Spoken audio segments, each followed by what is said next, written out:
El cuerpo con sus deseos, sus desgarros, con sus partes amputadas, con su gestación y sus vacíos. Está presente en los 5 cuentos del nuevo libro de Fátima Sime, El Depilador. Título homónimo de uno de los relatos más escalofriantes de esta segunda publicación de la autora de Carne de Perra. Bueno, segunda publicación en realidad de cuentos. Y la fisura de los cuerpos por aborto deseados o no deseados, una mezcla de ambos, de una creación fabulosa, una ave rara del paraíso, Marta y Berta y Muñeca Brava, también es emocional. Los sentimientos que alojan y repelen estas corporalidades sufrientes apestan a realidad. La indolencia, la traición, la culpa y esa constante sensación de injusticia teñida por un halo de pragmatismo invaden este libro demoledor. ¿Resignación? ¿Qué otra cosa se puede hacer frente a la dura existencia que se nos impone? Le damos la bienvenida a Frecuencia Pública por Radio USACH a esta tremenda escritora. Este libro, la verdad que me conmovió muchísimo. Fátima Sime no solo es escritora, es matrona de profesión y eso se nota además en estos 5 relatos. Y como te lo decía, ha publicado la novela Carne de Perra por LOM del 2009 y luego la sacó Cuneta el 2022 y el libro Cuenta noticias sobre ti misma por Cuarto Propio 2013. Y hoy vamos a hablar entonces de este libro que plantea experiencias límites muy, muy apegadas a la realidad. Poca ficción, podríamos decir, más allá de la tremenda pluma. Fátima, bienvenida, ¿cómo estás? Muchas gracias, Daniela, a ti por la invitación. Y un pequeño paréntesis, sí, porque siempre lo dejan atrás, que el libro Noticias sobre ti misma sacó el premio a la mejor obra literaria del Ministerio de Cultura en cuentos del año, más ni menos, del año 2015, creo que fue 14, ya ni me acuerdo. Absolutamente. Pero siempre me gusta porque lo dejan como atrás al pobre y es de los más premiados. Ganó en 2014 el premio Mejor Obra Literaria del Consejo del Libro y la lectura en la categoría, como tú dices, de cuento. De cuento, sí. Fátima, a ver, la importancia y la oportunidad, ¿no?, que a través del arte y en este caso la literatura, de hablar de estos temas tan difíciles cuando este país todavía está muy atrasado en la materia de derechos reproductivos, sexuales, y donde al parecer, y vamos a hablar del libro, ¿no?, pero el aborto en 3 causales evidentemente tiene muchas limitantes, donde deja a un grupo de mujeres, y por qué no decirlo, de la sociedad, totalmente fuera. Bueno, son los temas que a mí me interesa trabajarlos.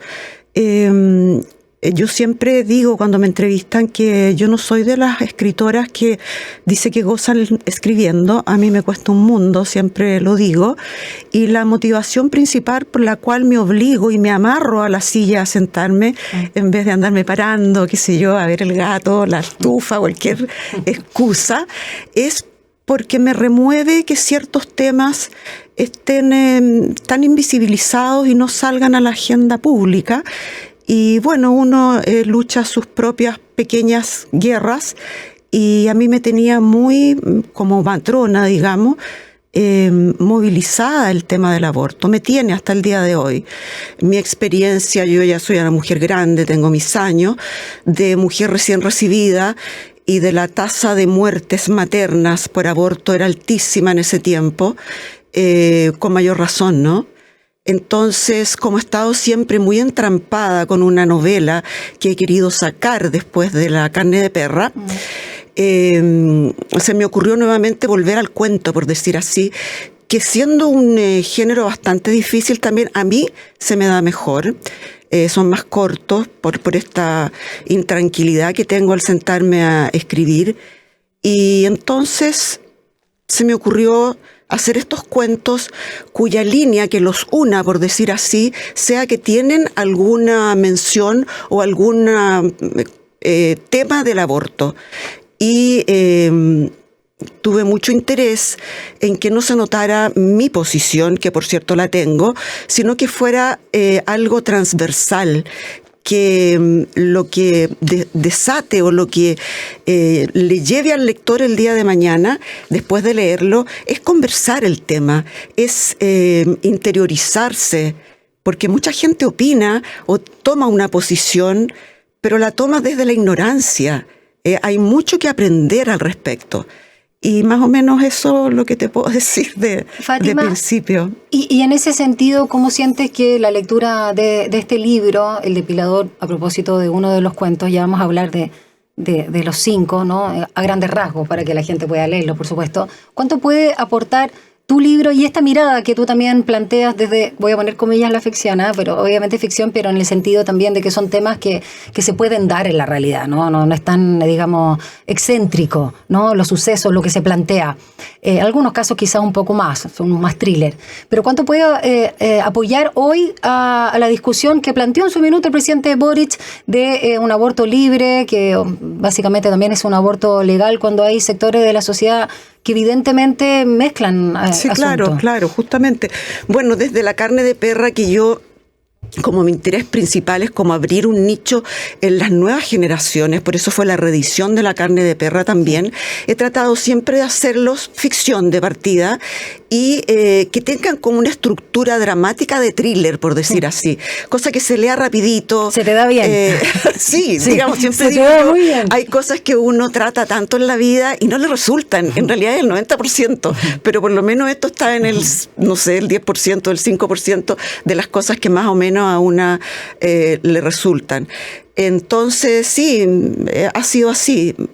Y siento yo que el aporte va a ser muy grande, digamos, porque va a abre, ya lo estoy viendo yo con la retroalimentación a través de los mails o del WhatsApp, de que la gente tiene interés además en el lanzamiento del libro. Fíjate, yo traté de hacerlo un poco diferente, menos literatoso. Yo no vengo de la literatura, entonces como que me choca un poco esa solemnidad con que yo me encontré en el mundo literario. Entonces yo quise como chasconearlo un poco hacia, bueno, el asunto que mis invitados para presentar eran una actriz que hizo algo dramático, la Shlomit Beitelman, y la Mari López, que es bióloga.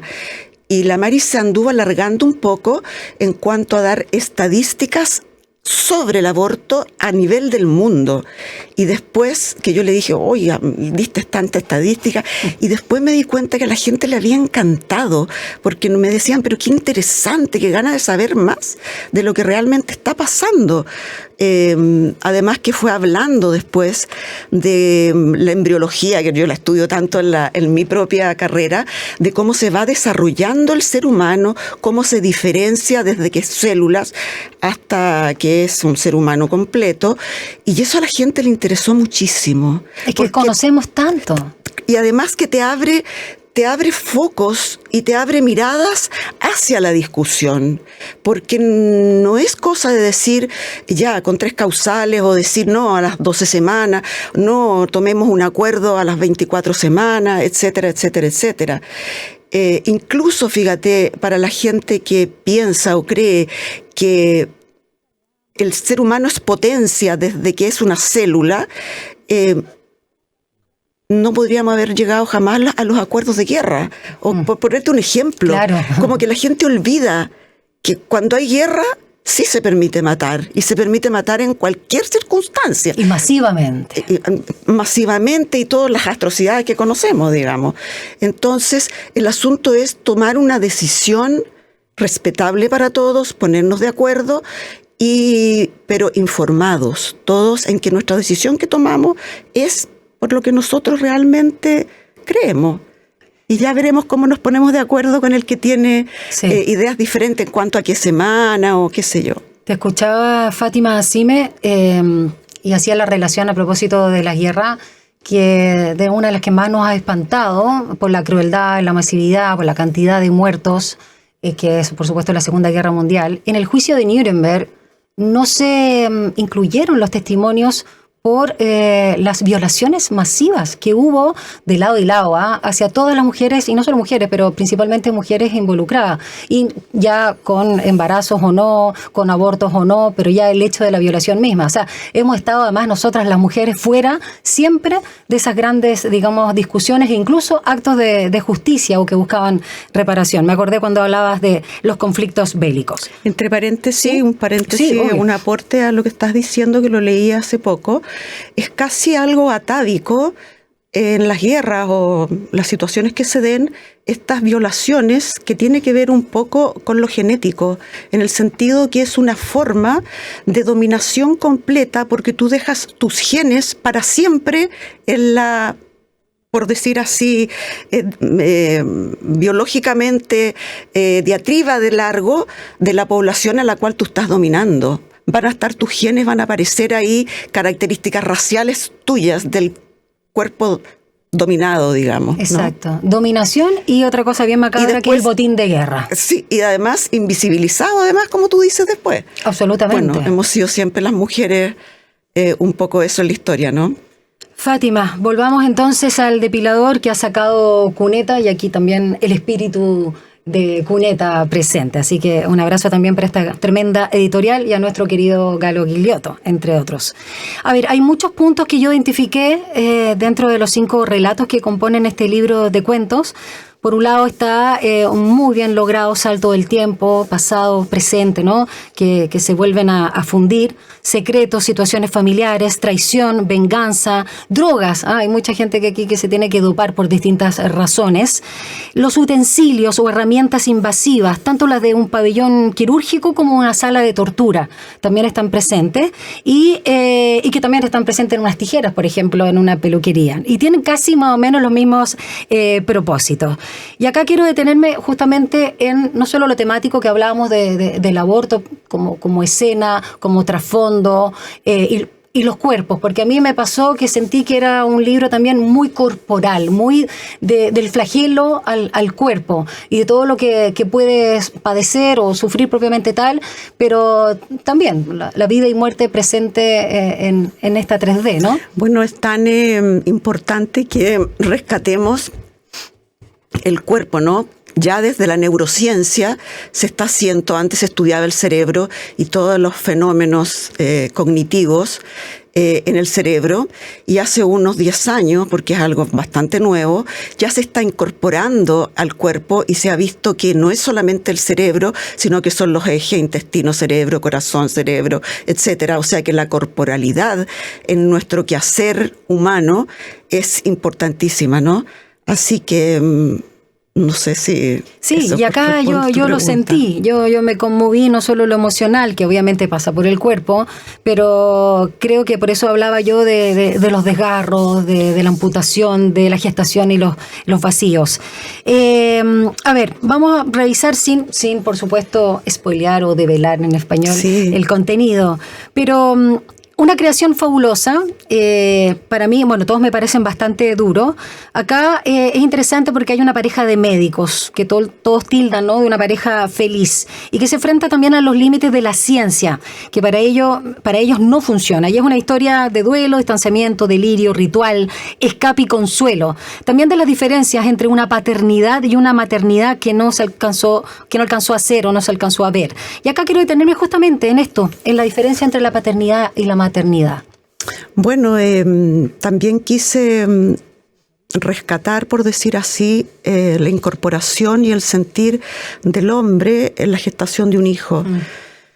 Yo que vengo de la época en que tú salías de la sala de parto y le pasabas este bulto, porque así lo veían en los brazos al hombre y que lo miraba como algo totalmente extraño que le había llegado a lo de ahora, que en lo público se demoró un poco, pero igual ahora existe, donde el padre está totalmente presente y participa del parto, incluso cortando el cordón o en lo que quiera participar, si no sencillamente se queda en la espalda de la mujer apoyándola o en todo lo que es el parto.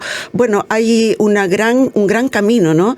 Y que todavía falta para que la sociedad entienda que el hombre también tiene derecho al embarazo, digamos, o al ser que se está gestando, y que tiene que involucrarse, y ese cuento yo creo que lo refleja perfecto porque está con los roles un poco dado vuelta. De hecho, tengo el personaje principal con una voz de hombre, cosa que tuve harto miedo de hacer, pero también encuentro que se dio bien.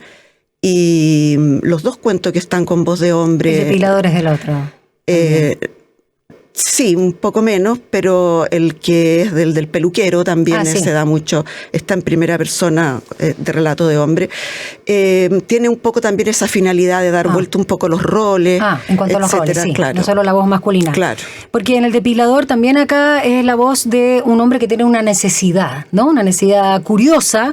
Por ejemplo, que este es el gran titular de alguna manera, que es volver a una casa de su pasado para encontrar una caja que enterró en el patio de esa casa hace 25 años. Y este thriller es tremendo. Yo como que lo vi en pantalla, ¿no? Lo vi en imagen y que tiene que ver además con, en este caso el protagonista es Miguel, donde también acá hay sadismo, fetichismo, hay obviamente la memoria reciente de la dictadura también chilena y nuevamente el cuerpo acá sometido a la crueldad y a todo tipo de vejámenes. ¿En qué te inspiraste para este cuento en particular? Porque pareciera muy excéntrico en su propia crueldad. ¿O te parece que en realidad muchas veces, ese cliché, ¿no?, que se dice que la realidad supera la ficción, incluso en esto que uno podría pensar, pero ¿cómo es posible cuando se está, por ejemplo, torturando a alguien? Bueno, es lo que de repente se nos olvida, que los torturadores no son enfermos. Los torturadores son seres humanos en que pueden estar torturando en horario de oficina y después se van a su casa, pasan a comprar pan y llegan con el pan para la 11 y son abuelitos y son padres y son madres, etcétera. Pero desarrollaron ese lado dentro de la humanidad, del sadismo, de los diferentes nombres que le podamos poner a la dominación más brutal, que es la tortura, ¿no? Porque hay todo tipo de gamas de dominación o de binomios víctima-victimario. Desde el que puede estar, yo siempre digo, sufriendo la vecina de nuestra casa, generalmente es con los seres más débiles, que estamos más en la frontera de la sociedad, en este caso mujeres, hay otros grupos sociales también bastante marginados, pero siempre existe esa especie de tortura o crueldad en todos, en el fondo. Lo que pasa es que uno no los desarrolla. Fátima, tú decías al inicio que tenías que amarrarte a la silla, sí, ¿no? O frente al computador, o como sea tu modo, y concentrarte y de alguna manera poner literalmente todo el cuerpo ahí, ¿no? Yo pensaba, no sé si será así, que El Depilador quizás es uno de los textos más duros, ¿no?, de todo el libro, aunque a mí me parecen tremendos todos. En algunos hay un poquito más de humor, quizás. Pero quería preguntarte cuál es el que te costó más sacar, porque acá hay recreaciones de testimonios en cuanto a los vejámenes. Bueno, indudablemente fue El Depilador, porque es el más largo. También. Porque hubo un trabajo más de campo. Yo tuve que meterme al informe Rettig, porque los testimonios que aparecen son testimonios que tienen una mezcla de estar copiados a la pata, junto con intervención, por decir literaria, de una creación propia, digamos, de meterle ficción. Pero sí tuvo un trabajo bastante difícil, además que mucha indecisión también y mucha cabeza del final, cosa que obviamente nunca se le puede dar gusto a todo el mundo, porque he tenido, digamos, unos mails de que, pero ¿por qué hiciste eso? ¿Por qué no hiciste esto otro? Y otros al revés, digamos, qué bueno lo que hiciste, qué bueno que no. Bueno, claro, el final del Depilador, de hecho, yo lo tuve que leer de nuevo. Dije, pero a ver, esto es, sí, plop. Pero claro. Dentro de los textos, de estos testimonios, digamos, que están inspirados o basados, o partes, digamos, textuales del informe Rettig, de personas que compartieron su tortura y este flagelo en nuestra sociedad, acá en la contratapa dice, ¿no?, quería levantarme, la jeringa conectada al suero crecía y se achicaba. Quise gritar que por favor pararan, que necesitaba darle unas vueltas más al asunto. No, este es otro texto. Pero no pude articular palabras, ya me acordé. Un dolor profundo que empezaba a la vagina me había partido en dos, paralizándome. Interesante que justamente haya conectado esto con la tortura, porque es de Muñeca Brava, que personalmente también me conmovió muchísimo. Y que pareciera también parte de un extracto de la tortura. Y que a propósito de la violencia obstetricia. ¿Qué te pasa a ti cuando hablan de aquello y que yo también he conversado por otros temas con Matrona y que pareciera que el grupo de los médicos, los ginecólogos propiamente tal, no acusan recibo. Y siempre se ha hablado, ¿no? Yo también vengo de familia de médicos, de que hay una cierta prepotencia e indolencia hacia aquellos que llaman pacientes, ¿no? Que no tienen voz activa, sobre todo las mujeres.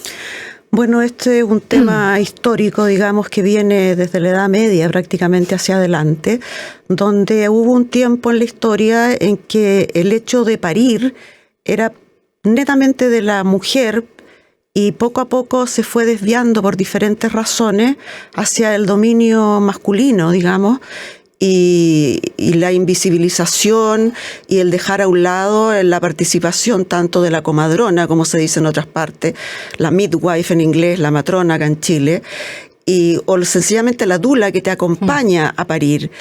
Y desde que apareció en la intervención, esto es histórico, no es que se me ocurra a mí ni donde lo leí, han habido cambios, pero cambios como para la facilidad para la atención del hombre que está, como por ejemplo que sea de frente y que no sea como se practicaba muchas veces de lado, por atrás, el parto. Bueno, hay mucho, de hecho hay un libro de una que estoy leyendo, pero no me acuerdo el nombre en este momento como para recomendárselo, una periodista escocesa que después de un tiempo de ser periodista se hizo matrona y tiene un libro lleno de datos muy curiosos donde hechos que hasta el día de hoy se toman como científicos verdaderos, etcétera, han tenido también estudios que demuestran cosas contrarias, por decir así, pero han quedado en el camino porque han sido o poco rentables o porque era una mujer que estaba llevando, no le dieron más, no tuvo más sponsor para poder seguir sus trabajos, etcétera, etcétera. Entonces, obviamente es así. Te escuchaba cuando hablabas del medioevo, que para mí también es una de las descripciones o una forma también de abordar, como yo la he sentido también, tanto en la ginecología como en la psiquiatría, en el sentido de que siento que son tan muy poco civilizadas, si quieres, a la altura de los tiempos que vivimos, porque quizás incluso pensando en no sé, la fertilidad o todo el tema in vitro, donde la ciencia ha avanzado enormemente, como que es tan invasivo, por ejemplo, la visita al ginecólogo, es tan humillante incluso, que no se ha cambiado y es un tema cultural. Sí, bueno, mira, sería, digamos, un poco injusto no decir que han habido muchos cambios positivos, digamos. Pero desgraciadamente la parte más emocional, más del cuidado, más de la humanidad, se ha dejado un poco de lado por la comodidad, por una serie de otros factores. Es así, pero está cambiando. Ya en las escuelas se está enseñando otro tipo de aproximaciones a la obstetricia y a la ginecología, más amables, más cariñosas, más de compañía, que era un poco la característica que tenía esto anteriormente.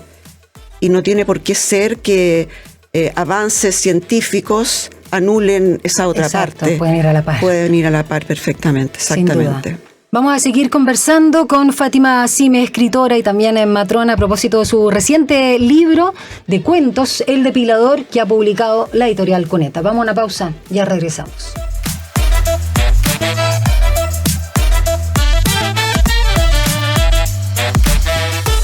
Continuamos conversando con Fátima Sime acá en Frecuencia Pública por Radio USACH a propósito de su reciente libro El Depilador.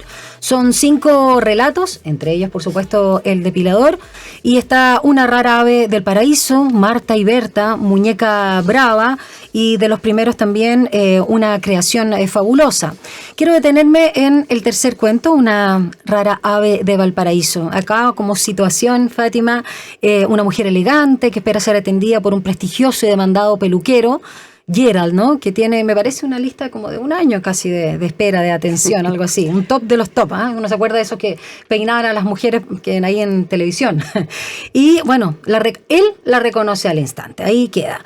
Y acá quiero detenerme, porque es muy bueno también este cuento, pero tú introduces un elemento que no está tan presente en los otros, aunque sí está el tema siempre de pasado, presente, secretos, traiciones, si quieres, venganzas, pero acá hay un pimponeo frases para saltar del pasado al presente que me encantó porque me confundía, luego me asombraba. ¿Y cómo fue también esa escritura? Porque realmente es muy interesante lo que hiciste aquí. Fue muy entretenido, a mí me encanta Cortázar. Una señora de las que se aproximan, estaba con su pareja, me decían, pero qué estupendo este invento que hiciste, etcétera. Bueno, el recurso es antiguo, no, sí, pero yo estuve tentada de decirme, sí, se me ocurrió, qué sé yo, pero no.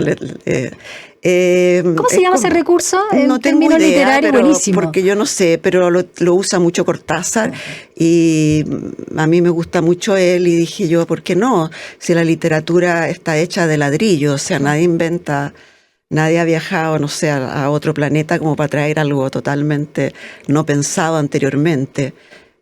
Los paradigmas cambian en nuestra historia de la ciencia o de lo que sea, pero en el fondo siempre se van construyendo las cosas un poco con lo anterior. Así que yo estoy muy contenta porque les ha gustado mucho a las personas, se hacen fácil de leer y es entretenido porque uno hace un juego mental propio de uno, de decir, y no es fácil tener que usar la misma palabra para poder... Está buenísimo. Claro, para poder, de hecho, cuando nombré Una rara ave del paraíso, el título de este cuento, sentí que se te iluminaba la carita. Pero más allá de esta técnica muy bien lograda, muy interesante, que nos recuerda un poco lo que pasa ahora con las series, ¿no? Cuando hacen esas transiciones.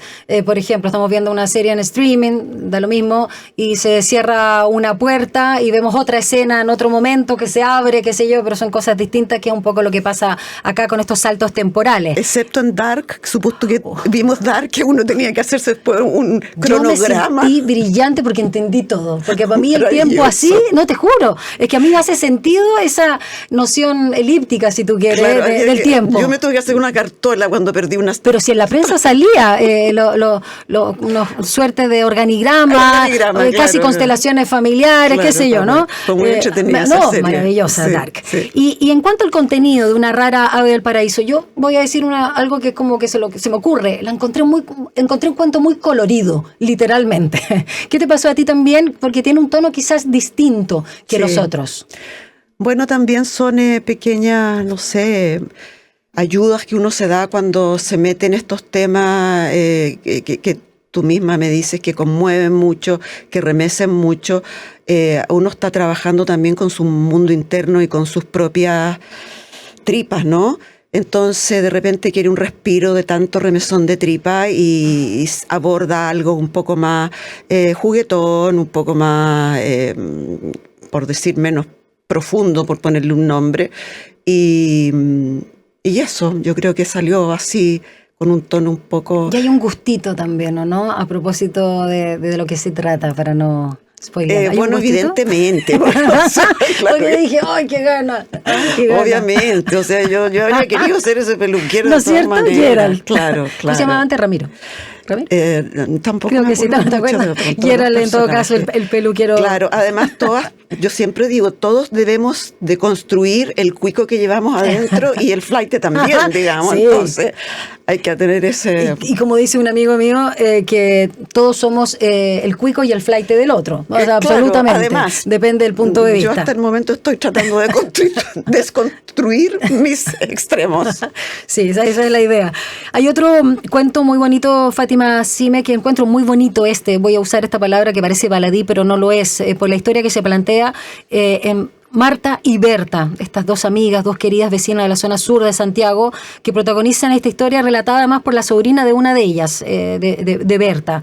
Acá hay algo muy bonito donde uno también ve algo que ha estado acallado históricamente, y también hay harto color y hay harto juego a propósito del respiro, por un momento de la infancia de quien relata. Y están estos amores, como es la persona que te cuida, la nana, y la persona que se vuelve de la familia, sobre todo acá realmente, como es con la historia de Berta y Marta. Bueno, mira, dentro de la retroalimentación que uno tiene por mail, es el cuento que menos me nombran en cuanto a gustos de los lectores, pero es el cuento que más me gusta a mí. Yo lo encontré precioso. Qué bueno. Precioso. Es el que más me gusta a mí, y quizás porque tiene muchos elementos, no así la historia, pero elementos autobiográficos de niños que visitan tías o de ese tipo de cosas.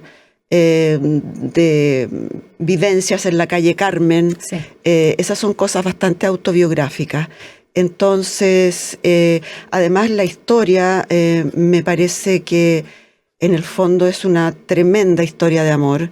¿Y a quién no le gustan las historias de amor? Sí, absolutamente. Claro. Y a propósito también, porque es una historia de amor muy local en el sentido de esta referencia de las revistas, de la calle, de las situaciones. Yo lo único que quería era estar en esa, me imaginaba una pieza mágica con todas esas telas que tienen diferentes nombres por sus usos, de esta tía Berta, una tía que te permita entrar prácticamente a toda la casa y usar sus perfumes, sus joyas, su ropa, quien no se disfrazó y jugó a ser otro cuando chico, y ahí hay una situación bien bonita que apela también a nuestra infancia. Yo diría que a un Chile también, la encontré muy local, a propósito de tu referencia. Sí, efectivamente es así.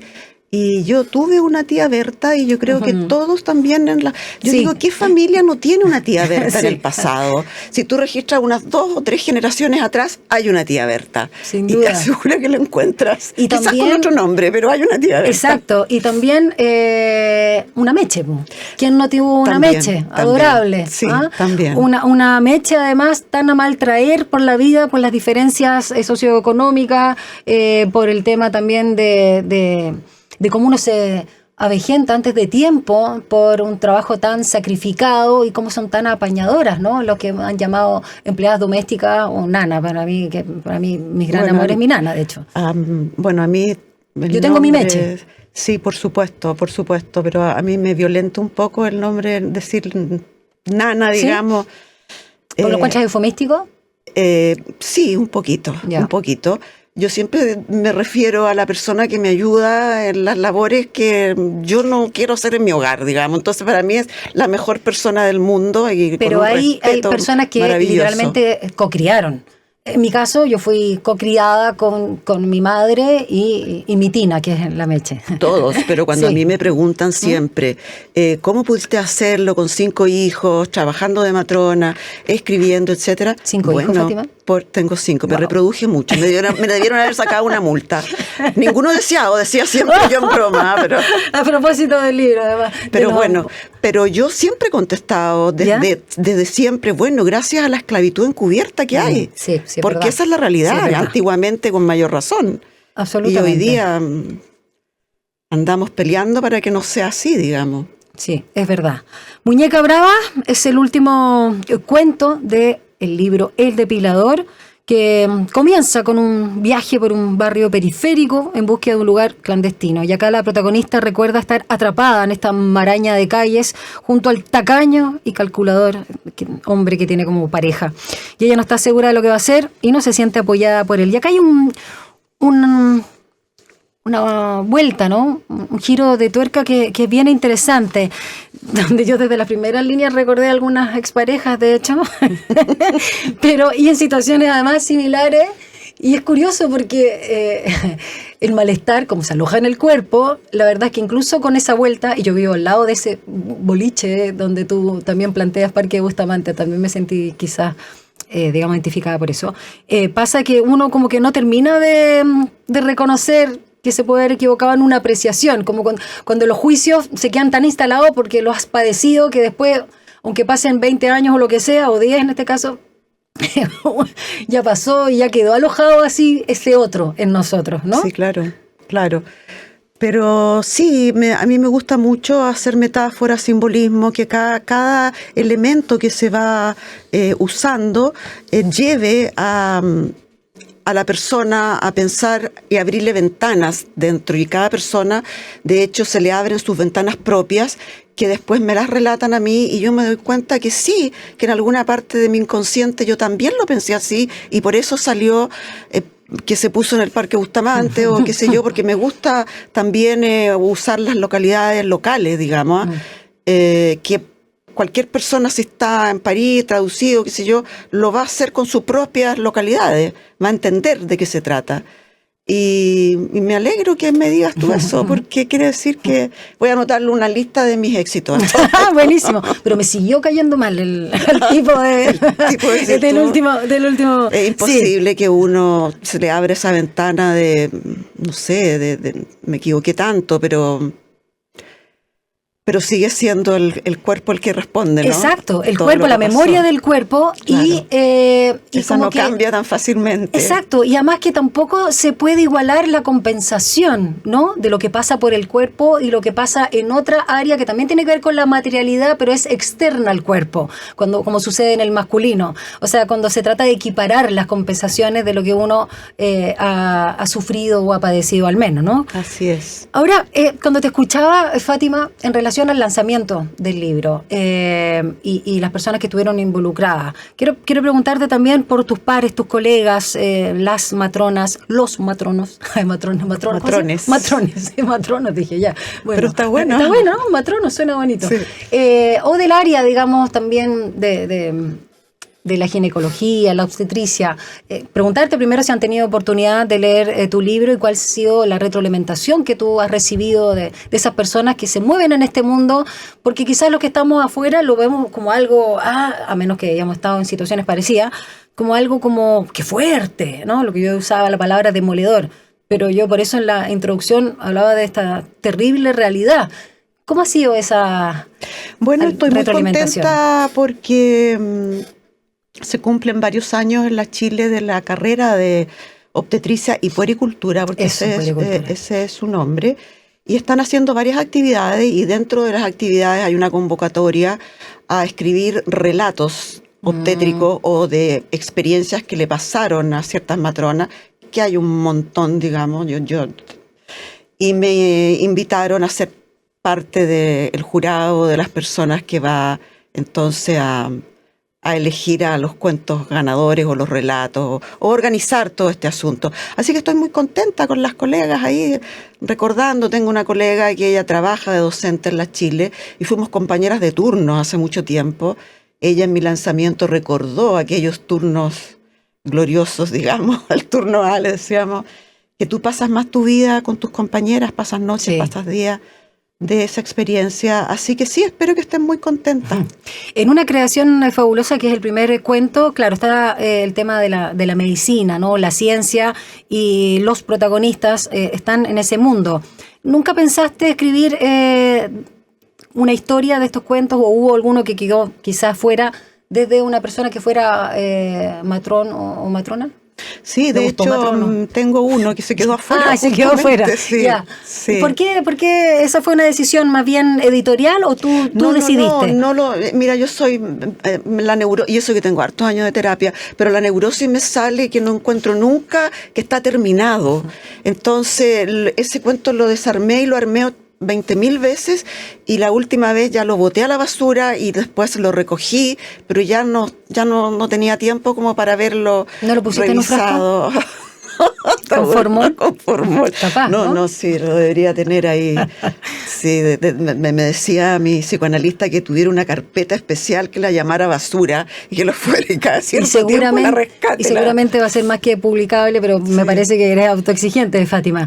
Me encantó tu libro, la verdad es que más insegura que autoexigente. Va un poco de la mano, siento yo. Bueno, puede ser. Lo que pasa es que me cuesta decir que me gustó, porque creo que siento que quedó corto, ¿no? Quedó corta yo con esa descripción, porque es demoledor, insisto en ese calificativo que yo uso, pero me pareció sumamente interesante con todas estas esquirlas también, y que una vez más...